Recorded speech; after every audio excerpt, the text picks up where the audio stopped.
बहुत समय पहले चंद्रगढ़ नाम का एक वैभवशाली राज्य था। वहां का राजकुमार वीरसेन साहसी और धर्मप्रिय था, लेकिन राज्य के पास फैला घना जंगल लोगों के लिए मृत्यु का संकेत था, क्योंकि वहां रहती थी एक अत्यंत क्रूर और निर्दयी चुड़ैल मायावीरा।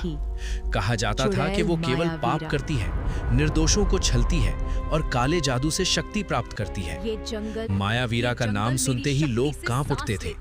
उसने पूरे जंगल पर माया जाल फैला रखा था, जहां से दानव जन्म लेते थे। किसी ने उसे कभी दया करते नहीं देखा।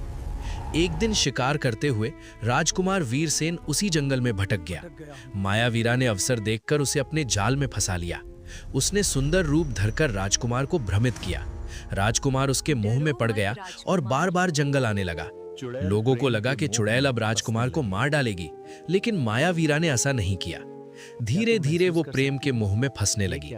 पहली बार उसके भीतर की कठोरता पिघलने लगी, पर वो इसे कमजोरी मानती रही। जब राजकुमार को उसके चुड़ैल होने का पता चला तो वो भयभीत हो गया और उसने उससे दूरी बना ली। ये अस्वीकार मायावीरा के लिए अपमान बन गया।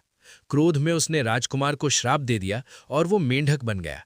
फिर चुड़ैल ने पूरे राज्य पर दानव छोड़ दिए। चंद्रगढ़ अंधकार में डूब गया। सबको यकीन हो गया कि चुड़ैल केवल विनाश चाहती है। राज्य के ग्रंथों में लिखी भविष्यवाणी याद आई। चुड़ैल का अंत वही कर सकेगी जो आधी नागिन और आधी परी होगी।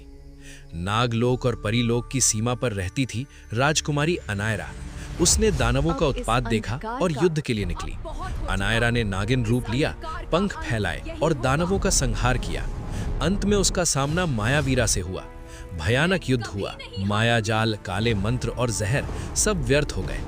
अंततः मायावीरा हार गई और भूमि पर गिर पड़ी। तभी पहली बार उसका अहंकार टूटा। हारने के बाद मायावीरा रो पड़ी। उसी क्षण उसका भयानक रूप टूटने लगा। उसने कांपती आवाज में अपना जीवन का सच बताया। वो कभी एक सुंदर और मासूम लड़की थी।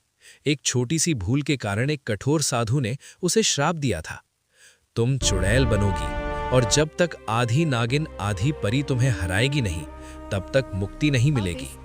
श्राप ने उसे अंधकार में धकेल दिया।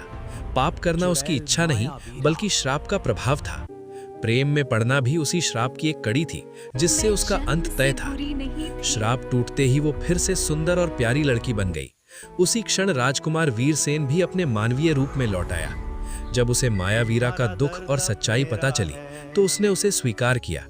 अनायरा ने कहा, सच हमेशा अंत में ही सामने आता है। फिर वो अदृश्य हो गई। आज भी कहा जाता है, कुछ बुराइयां जन्म से नहीं